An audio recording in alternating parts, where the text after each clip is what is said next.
All right, for you who are tuning in to listen to this by recording, you missed quite a few things about the flower children and the baby boomers and things like that, and the relationship of Uranus and Neptune, which is a way of understanding history and seeing how it plays out in people. And if you can do it while it's happening or before it's happening, you can avert a lot of tragedy and work things out for the good. So it's our duty to study these kinds of things or try to understand what's going on around us.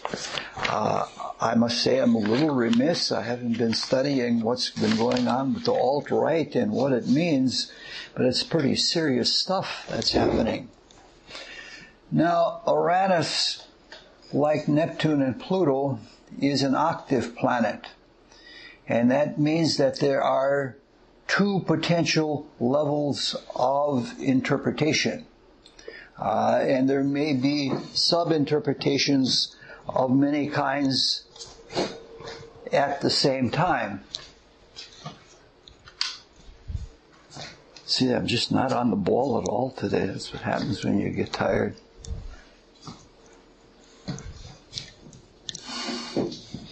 On the higher octave level, Uranus represents the mystics. And they are in contradistinction to Neptune, which is the planet of occultists. The mystical approach to life is a devotion and acceptance of whatever happens. And because of this simple, unsophisticated approach, the Uranian intuition itself is simple and clear. You know that something is true, and you respond to it using your intuition, and you don't need to know why it's true. You can figure that out later. Whereas with the Neptunian type of intuition, it is aligned with your thought, and you're investigating something, and your intuition works right with the reasoning process. And sometimes that gets pretty convoluted. Whereas this Uranian is very, very simple intuition. It's the intuition of the heart. Whereas the Neptunian intuition is the intuition of the head. So one follows what the heart dictates, and you do that without question, and you get the experiences of life, and then afterwards the understandings come. Now, because Iranian people have this sudden, abrupt way of responding to intuition, they're sometimes difficult to understand. There are not a lot of explanations. Sometimes things of great wisdom just plop out of their mouth, and without reference to worldly conditions and the way that the world looks at things, the world can't understand it. It can't follow what's going on.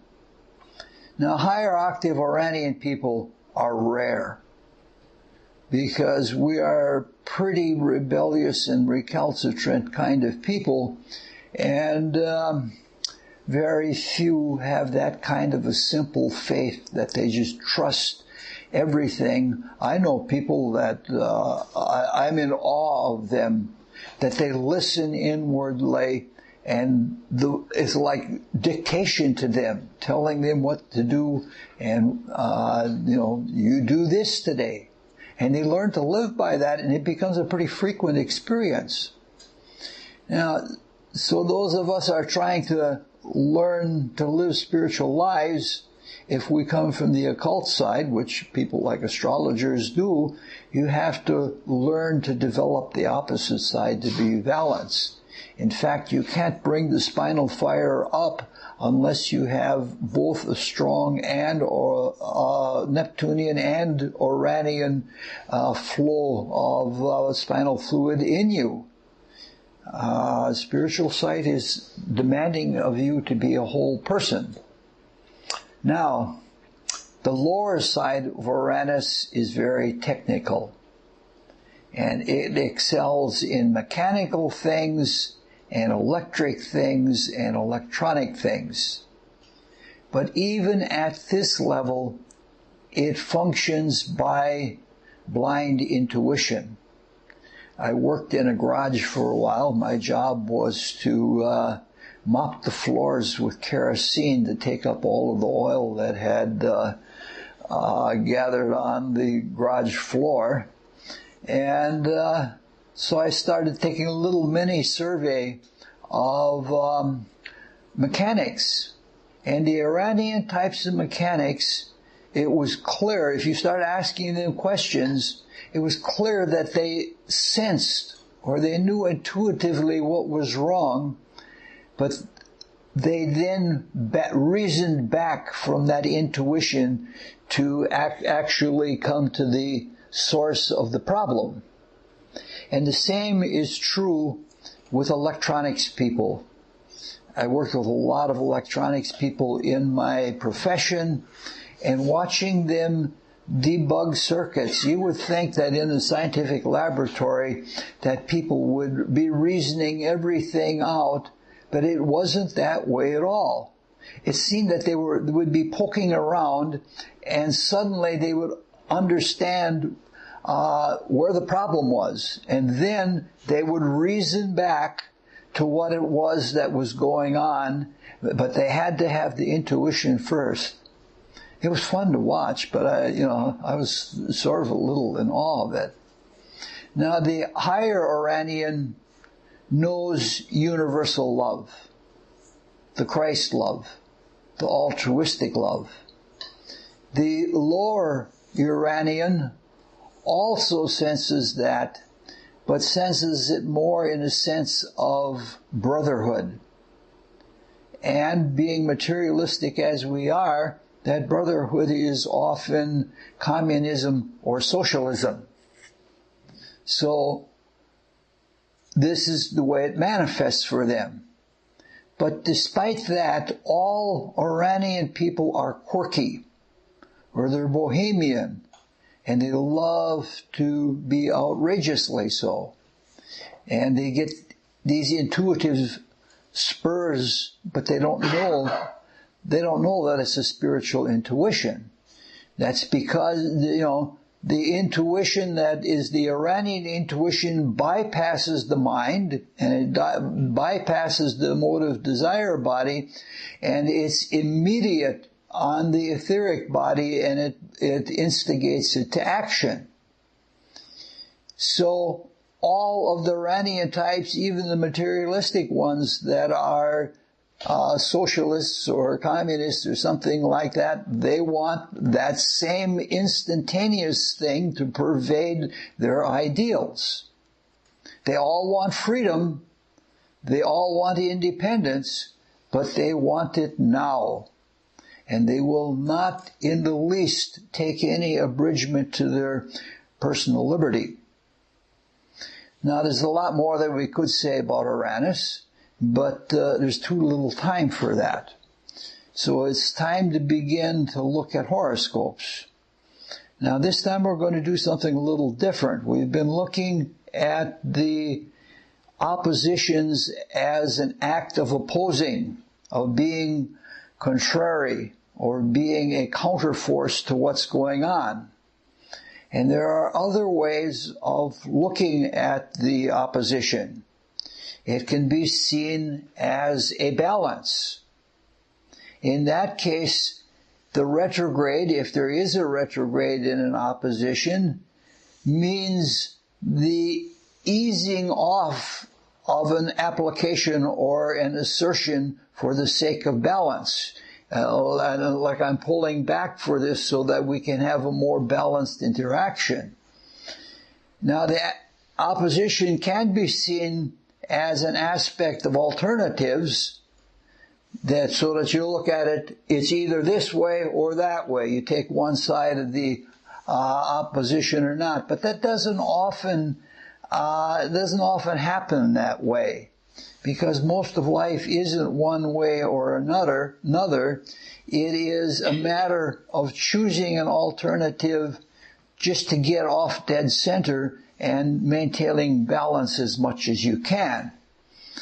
Now, in such a case, if there is a retrograde in an opposition, it sometimes means having second thoughts about the quality of a thing that is indicated by the retrograde. Now, in this talk, we're going to look at the retrograde as a matter of reflection. It's something like looking into a mirror. When you look into a mirror, the mirror is opposite of what you see if you were facing yourself, or if you're looking at somebody else who's standing next to you. If you look in the mirror, what you see in the mirror isn't what you see when you look at the person. There's a certain kind of reversal there. In the retrograde opposition of the sun, it seems that the individual reflects the quality represented by the planet that is opposite the sun. So this is a totally different interpretation of the opposition. Now, this occurs when the opposite planet backs off and allows one to apply oneself to the situation and what one has learned from the planet that is backing off. So this makes the reflective opposition, instead of making a counter person, it makes a counter person which goes along with the planet that is opposite of the sun. Now, this principle works in such a way, since it's reflective, you become like what you oppose. In order sometimes to fight an enemy, if that's a necessary thing to do, you have to understand the enemy, and you have to be able to reflect what the enemy does into your own tactics in dealing with that enemy. So that's what happens with a reflective relationship. Now, the sun opposite Uranus is much more suited to this, because both the sun and Uranus are what are called diurnal planets, whereas the Pluto and Neptune that we have looked at in the talks previous to this are nocturnal planets. Uranus and the sun are both bright, dazzling planets, and they're both very demanding, and they're demanding of change, and they want change to happen and get things done as quickly as possible. So when we're talking about Uranus in this talk, we want to compare it to Neptune. And I'll talk a little bit about Neptune. Max Heindel tells us that Neptune is a planet for musicians. All musicians, especially composers, and sometimes especially musicians that play stringed instruments. Now, this is very different than if you are a Venus musician. The Venus musician is sweet and melodic, and it's very social music. For Neptune, it's inspired music.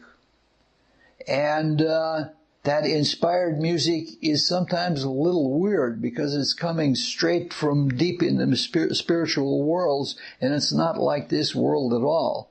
And it's not at all mental music. It's music that has an appeal that is very other. Now, in the talk preceding this, we mentioned that Neptune in Libra was a generation of the flower children. And today we looked at both the flower children who were war babies and the post-war babies that we call baby boomers. Now, if we look at that generation, the music of that generation for the war babies was much more harmonious. It was represented by the Beatles, things like that. When we looked at Alice Cooper, that came a little later. And that had more of a harsh, shocking tone to it. Well, when Neptune went into Scorpio, things got really dark.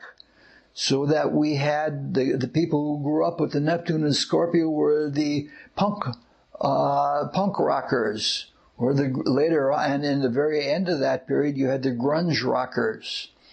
So it's such a thing. I'm talking about something that I don't like. I have all kinds of music in me, and I love listening to different kinds of music, but I don't have much rock in me. And I think that might be in part because I belong to the Neptune and Virgo generation. And the Neptune and Virgo generation is the generation of progressive jazz. And I have Neptune conjunct the ascendant, and it's opposite the moon in Pisces. And I love music that approaches chaos.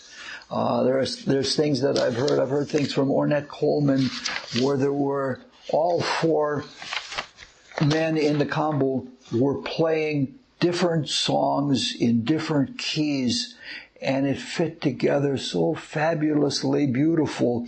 They weren't always successful, but when they were, it was astoundingly beautiful to me.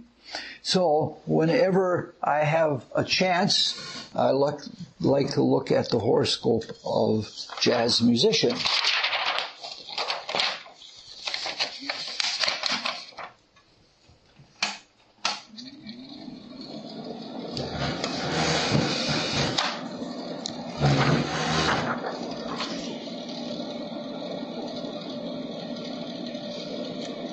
This is the horoscope of John Coltrane.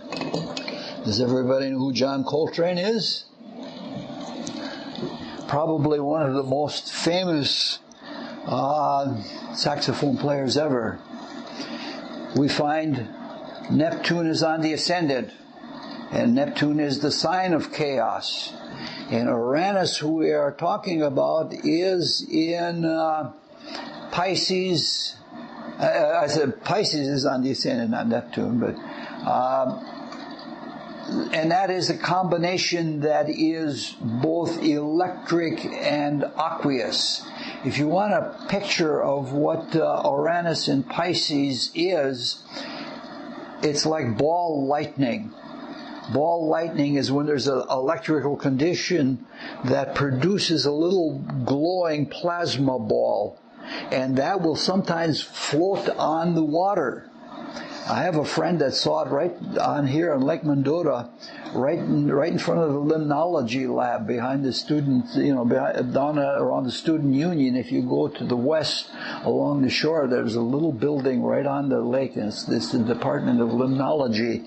And there was that ball lightning that was bouncing along. My brother has Uranus on the ascendant, and he saw ball lightning. Very exciting. Uranus is retrograde, and it is opposite to the Sun, but it is also opposite to Mercury. Now, obviously, the retrograde does not mean backward looking. It just means, in his case, he doesn't fit in, not even in the world of jazz. And the reason he doesn't fit in is because he has the futuristic Uranus outlook. And for a long time, he was influenced by the free jazz of Ornette Coleman. And he even went that way for a while. But he didn't continue. And the reason he didn't continue is because he had the Sun in Libra.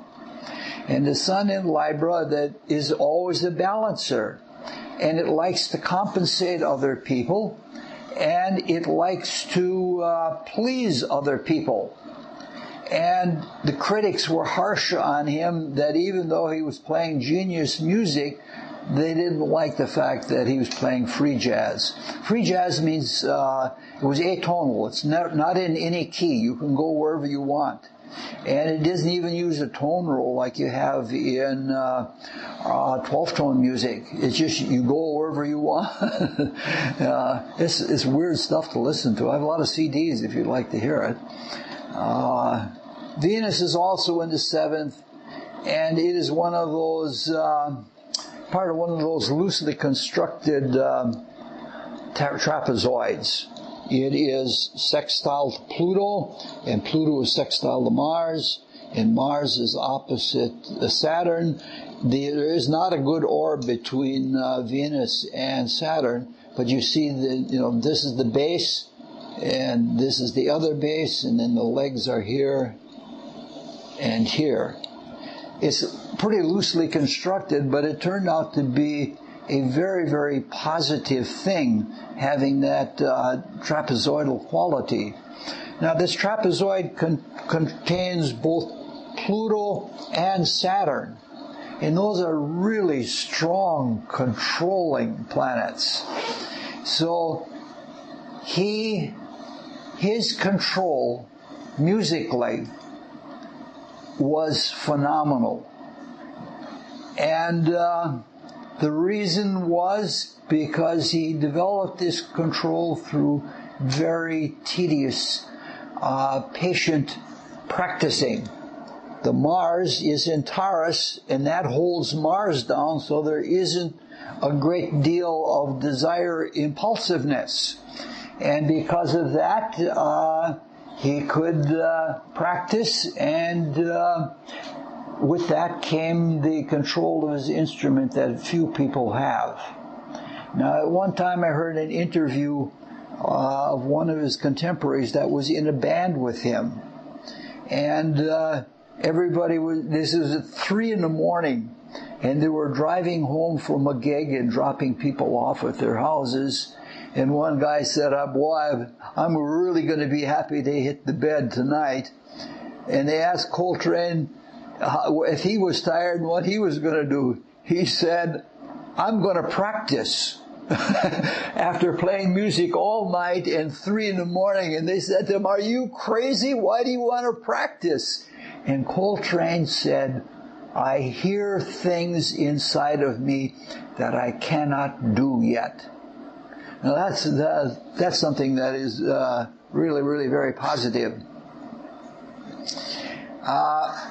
Neptune, with all of its weirdness, is probably the chief ruler of jazz because it has all of that weirdness to it. But there is one facet about jazz that is purely Uranian. And Uranus is the planet of spontaneous creation. People who can play music by ear, or who can draw without training, or can improvise dance steps in the moment, usually have very strong Uranus combinations. And the most common for spontaneous art creation is some kind of Venus-Uranus combination. Now, you don't have that here, but the spontaneity of Uranus in Pisces is enough to do that. So he would just take off and he would run with it, and he would create, and he would do wonderful things. Now, spontaneous creation isn't limited to jazz.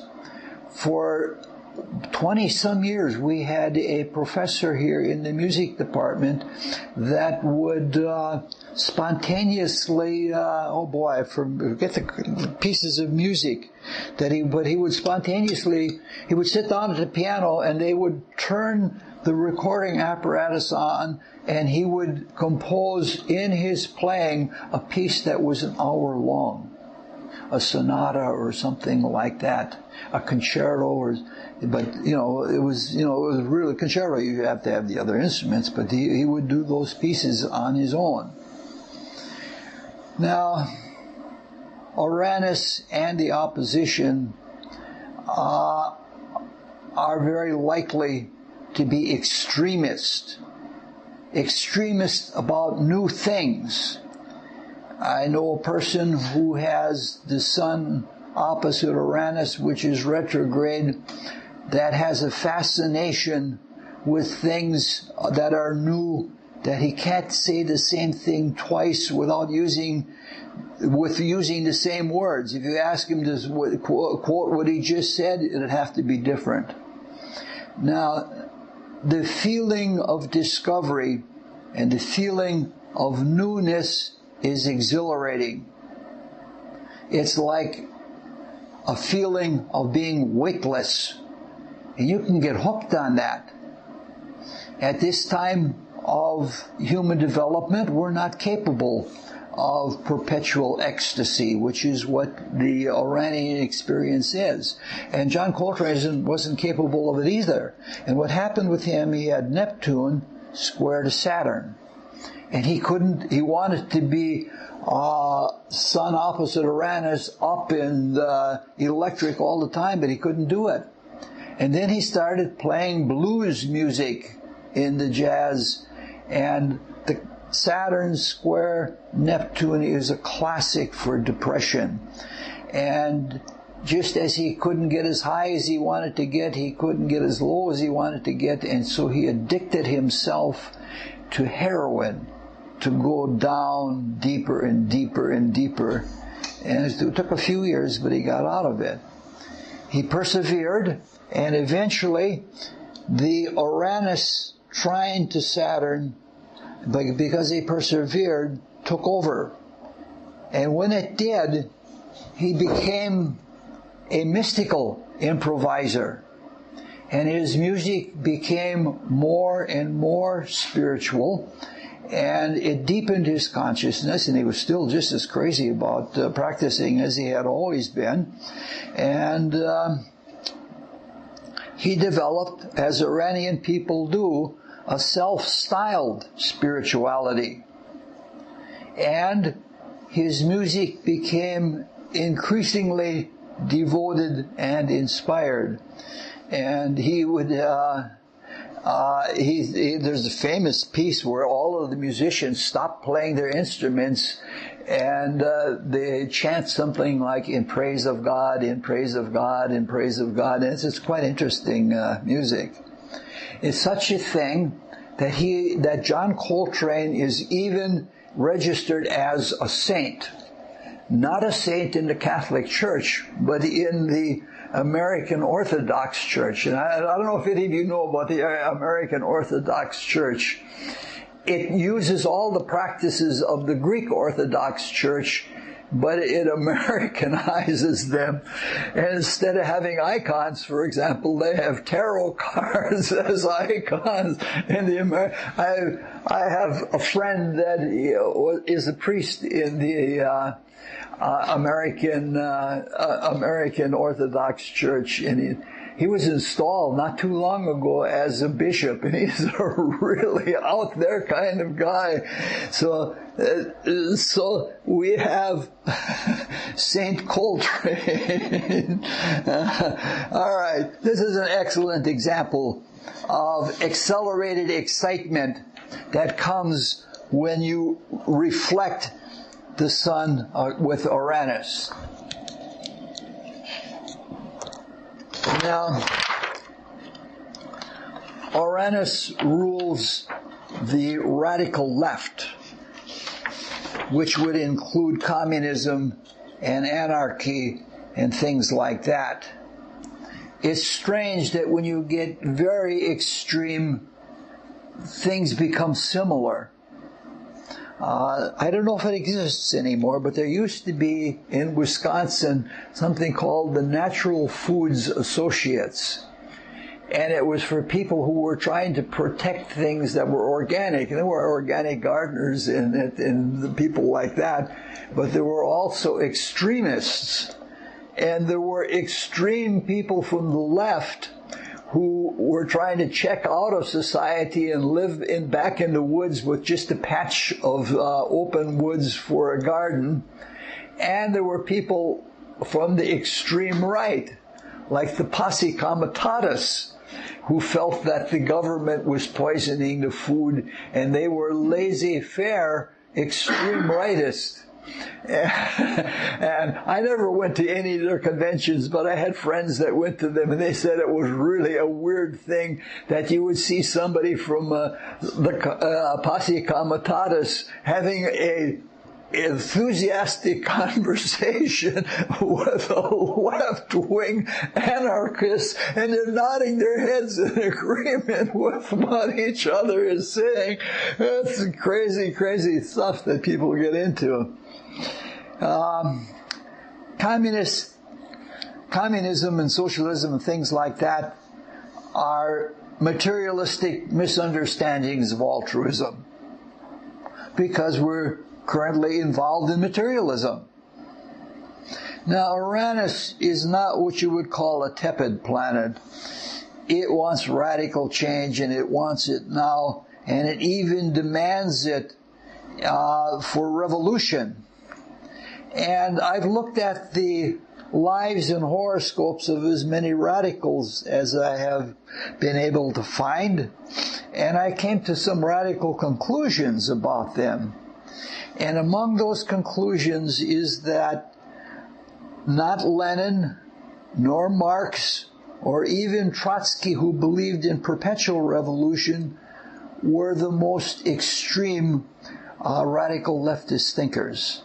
It was the women who were the radical leftist thinkers, most notably Emma Goldman and this woman, Frida Kahlo. Frida Kahlo is known as the woman of pain.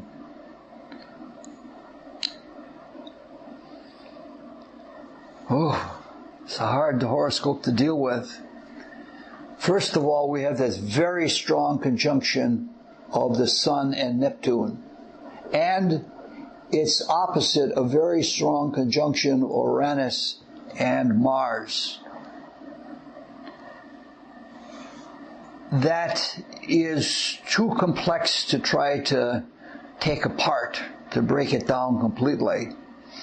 And it's almost impossible to figure out where one thing leaves off and the next thing begins.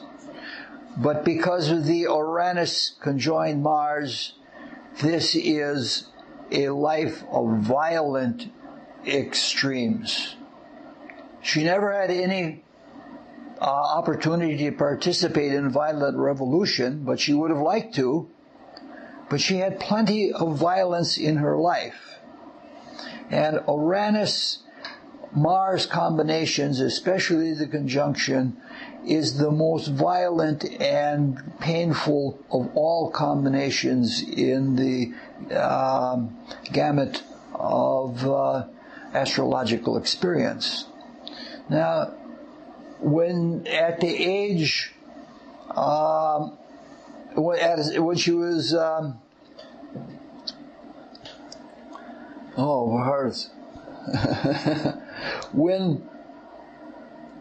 when the ascendant progressed slowly in time forward to where it was square to the moon, she had polio.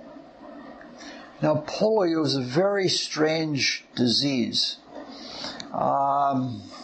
People who have polio, almost everyone at a certain time was or is exposed to polio.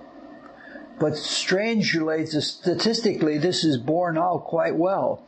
It's people who are born on every third day that resist the polio vaccine, the polio, and actually in their resistance, they get polio.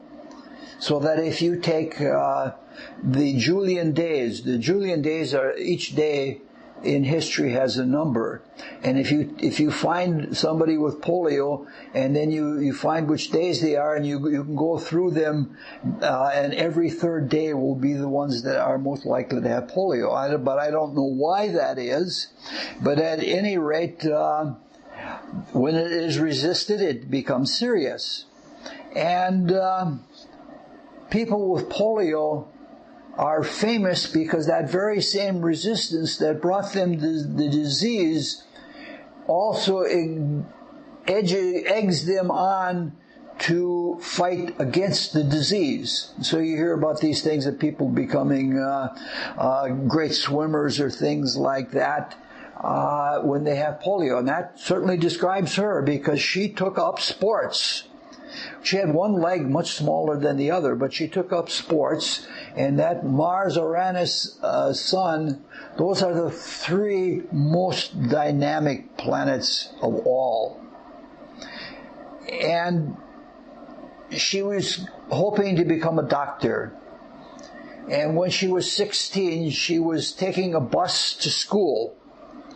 And it was a wooden bus, which they still had in Mexico. She lived all of her life in Mexico City. That's a little suburb of Mexico. And she was born and spent her whole life in what is called Casa Azul, meaning the blue house. You can find pictures of it on the internet. It's still there to this day. It's a museum to her honor because she's so great. The trolley car crashed into the bus, and the hand railing on the trolley car went into her back, and it shattered her spine in 3 places. It shattered her pelvis in 3 places, and it came out her vagina. And she spent the rest of her life in serious, serious pain. Again, Mars-Uranus combinations are the most painful.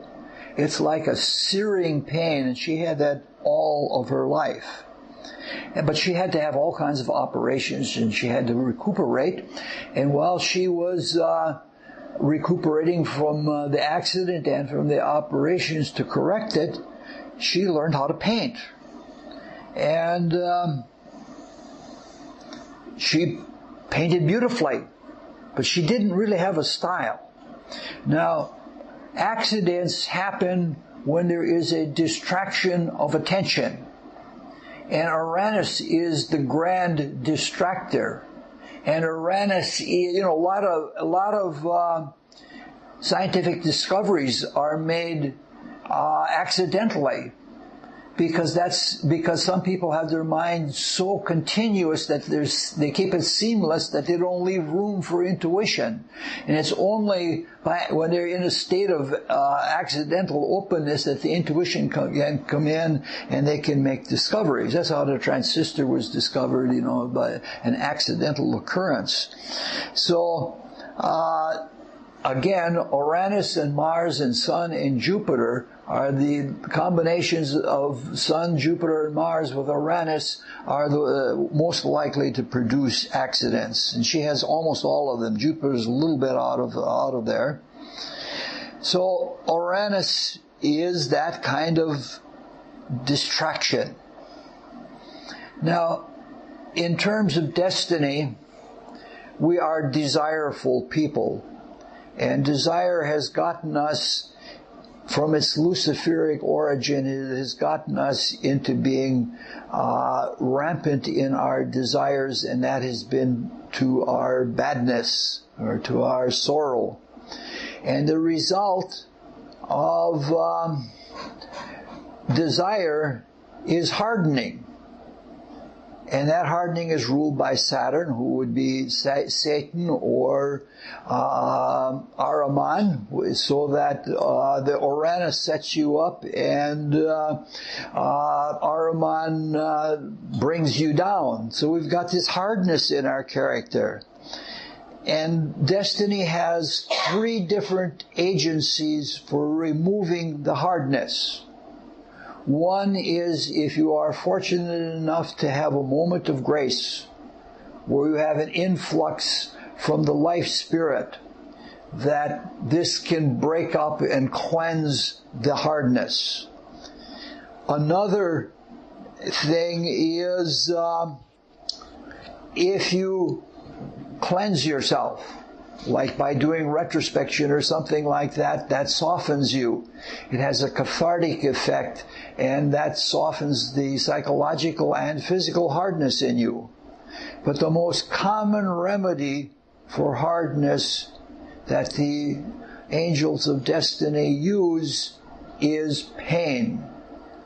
And this is a pretty hard fixed person, Leo rising, moon in Taurus, it's pretty hardcore. And so pain was here to correct the hardness from desire. However, Frida remained a creature of desire. And her desire is shown in the Venus is conjoined Pluto. And that is a love of obsession.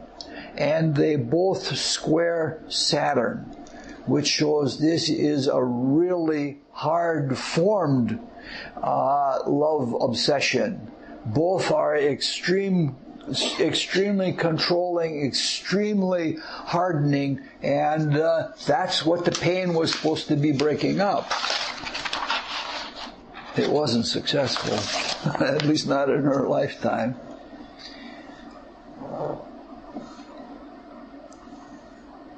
So, it's likely that she's open-minded. And this is where her leftist thinking came in, that she was open-minded. But she didn't have a style to her art, and her leftist thinking wasn't formed well. And she needed something to fulfill it. And that was a discovery, or a rediscovery. She was still studying to become a doctor when she met the famous painter and communist Diego Rivera. They instantaneously fell in love, and they instantaneously fell into sex. Frida had been sexually active for a few years, or even in childhood, and she was sexually active with both men and women. And she had that Leo rising, so she had that strong vital body, and the vital body is polarized opposite of the dense physical body, and that means that with that strong vital body, she was masculine. We talked about that a few years ago with the horoscope of Zelda Fitzgerald, who had that same combination. So Frida Kahlo and Diego were enormously sexual. I mean, well, 2 or 3 times a day of sexuality was not unusual. And they had an open relationship, even when they were married. Diego didn't mind it if she had affairs with lesbians, but he did sort of chafe a little bit when she had outside affairs with other men. And especially when one of those other men was Leon Trotsky. The things that life presents people. But she fell in love with him. Now, her mother was very, very different than her. Her mother was what you would call a pious woman. And she said, "Do not marry that fat, godless communist." But she did. And it was quite a combination, because she's short and small. Diego Rivera weighed about 300 pounds. And she weighed 98 pounds. And that's not their greatest difference. Both of them were extremely temperamental. Uranus is in the 5th house, which is your lovers, and it rules the 7th house. So that Diego was both her lover and her marriage partner. Now, she had painted before she had met him, but it was when she met him and understood him, they did the paintings of the people. They expressed their communist ideas by having sympathy with the people. And a lot of that has to do, because these are Cancerian planets. 3 planets, and the north node of the moon are in Cancer. And I used to hang out for several years with folk singers. And the leftist folk singers had that sort of homey kind of thing, that they loved the people, and that's why they were in folk music rather than in some other kind of music, and that's what their art became. It became art. And her communism wasn't well defined either. But when her identity was reflected by Diego in the opposition to the Uranus is when she became formed in who she was. Her self-identity became formed that way. There is an old statement that says, you become like what you fight. And they had fights all the time. It was emotional and everything else. And so eventually they couldn't stay together. But the whole idea that we want to get here is that by reflection, you become what you are opposite to. What happened was they divorced, and they eventually came back together, and they realized that they had to be with each other, even if it meant fighting all the time. She was sexually compulsive, and that intensified after the marriage. So she never really knew herself spiritually. And that is unusual because she escaped the pain. There weren't opioids at that time, but she escaped the pain with alcohol. And somewhere along the line, she weakened her health. She would drink a bottle of brandy every day, and she would smoke almost continuously, and she consumed enormous amounts of sweets. And it just broke her health down, and then she started getting infections, and then she had gangrene, and they had to cut a leg off. And when that happened, it broke her spirit, and she tried several times unsuccessfully to commit suicide with pain pills, and she eventually was successful, if you call that success.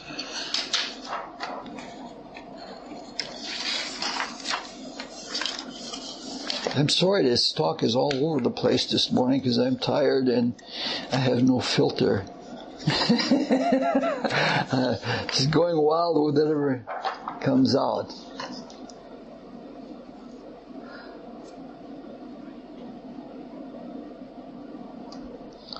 Everybody knows who George Wallace is, right? In this horoscope, we find a lot in the first house, but here we have Sun, Moon, and Saturn all opposite to Uranus. So this is a very interesting chart. He started politics at age 10.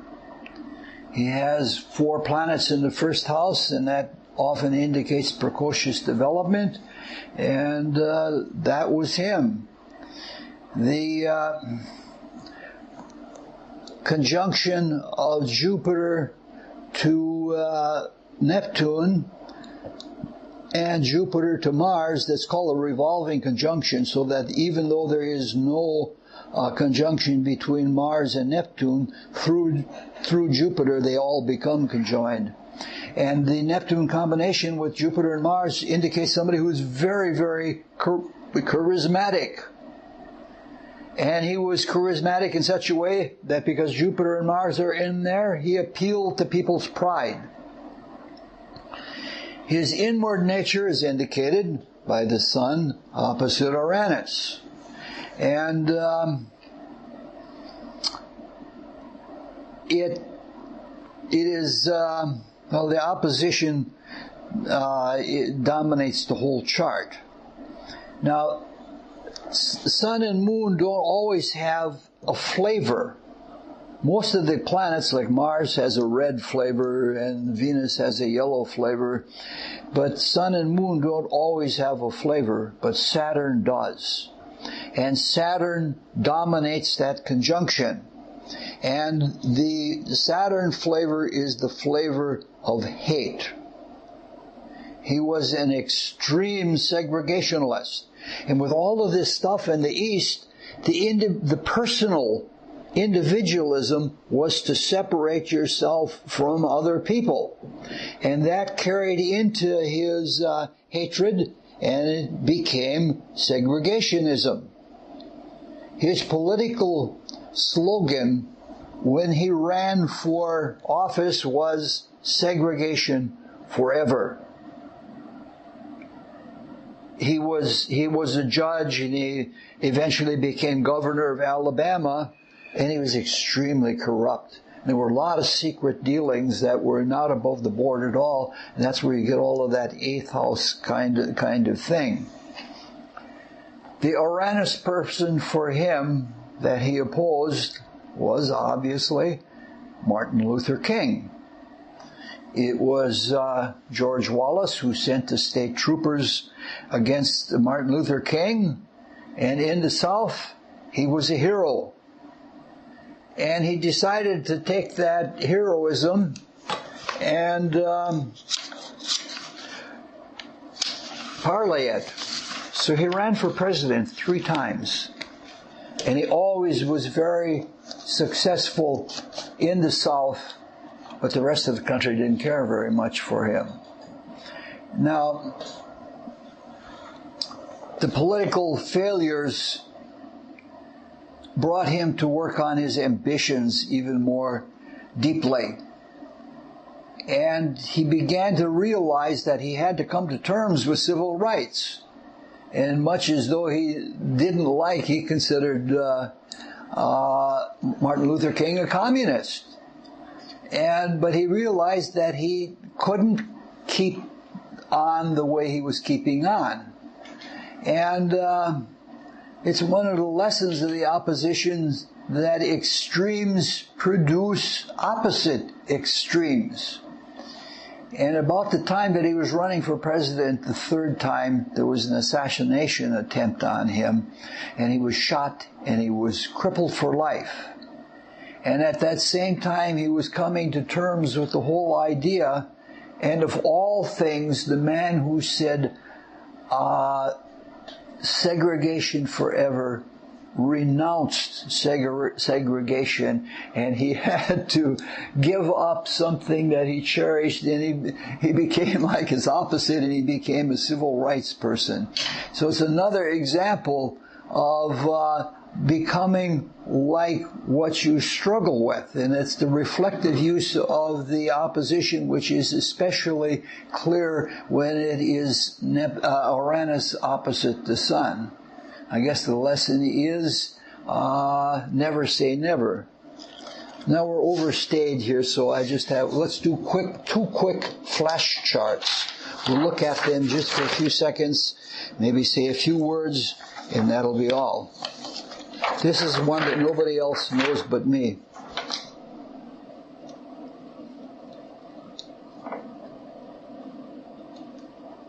Has anybody ever heard of this person? She's unusual. The Sun is in the 2nd house, but it's opposite this time to Saturn conjoined Uranus. And it is in the house of death. This young woman is like Macduff. She has no mother. Her father murdered her mother, and just a few minutes later, she was born. They cut the mother open, and she was born. So she's a child of hatred, and has. When something like that happens, you have no mother. It's very unique. It's about as unique as you can be. I don't know about the formation of her character. Now, she's old enough that she's, 1988, she's old enough that she's alive right now. And I looked her up on the internet, and there are several ways that you can get in contact with her. But I just didn't want to do that. I didn't want to intrude on her life, because, it's enough, your life is enough of a circus as it is without having weird astrologers that are unknown people saying, what's it like? How did it affect your life? When I was younger, I probably would have done it. All right, another quickie.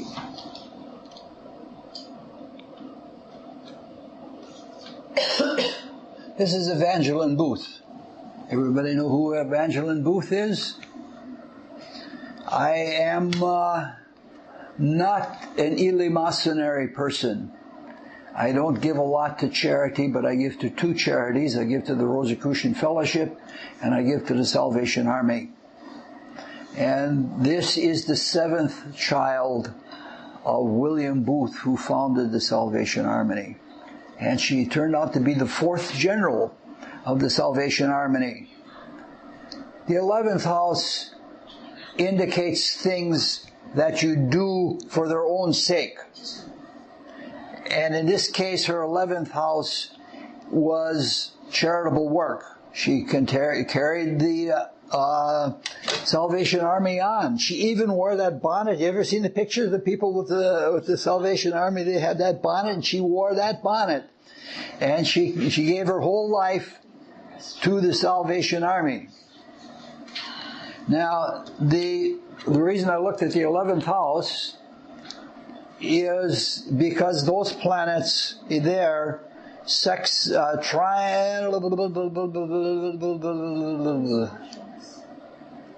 they're square. All right, yeah. They sextile. No, they're square. They're in a T-square with the Sun and Jupiter. So it's a great, big, gigantic struggle. And that's what her whole life was struggle over rebellion.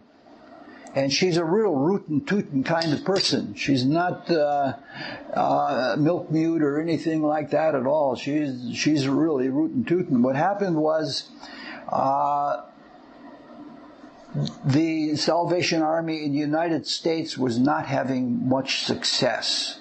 And the reason they were not having much success was because they were teaching temperance. And they were teaching temperance, and people in the United States didn't care for that at all. So her brother said, for the Salvation Army in the United States, we're not going to push temperance. And she was old-fashioned, as Capricorn people can be. And what happened is that they had a meeting of the Salvation Army in the United States, and they said, we're going to reformulate the bylaws. And she was excluded from the meeting. And she was excluded from the meeting because she was from Britain, and therefore she couldn't participate in it was a political maneuver. But she was not to be denied. And she had that Uranus, Jupiter, Sun, that I can do anything. So what she did is she climbed up the fire escape, entered the meeting, and gave a rousing speech, and rallied the troops. And the Salvation Army to this day is temperate. And that's all I have to offer this morning. I'm dead tired, and as far as we go, let's close with the Rosicrucian student's prayer. O God, increase our love for Thee, so that we may serve Thee better from day to day. Let the words of our mouths and the meditation of our hearts be acceptable in Thy sight, O Lord, our strength and our Redeemer. Well, thank you very much. How's Carol? Not feeling good? She's feeling the humidity. Oh, okay. I'll get the...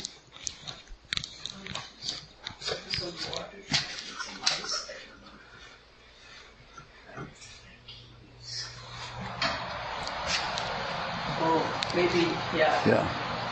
I don't have it on during the talks because it gets too hot, too noisy. Loud. Oh. All right.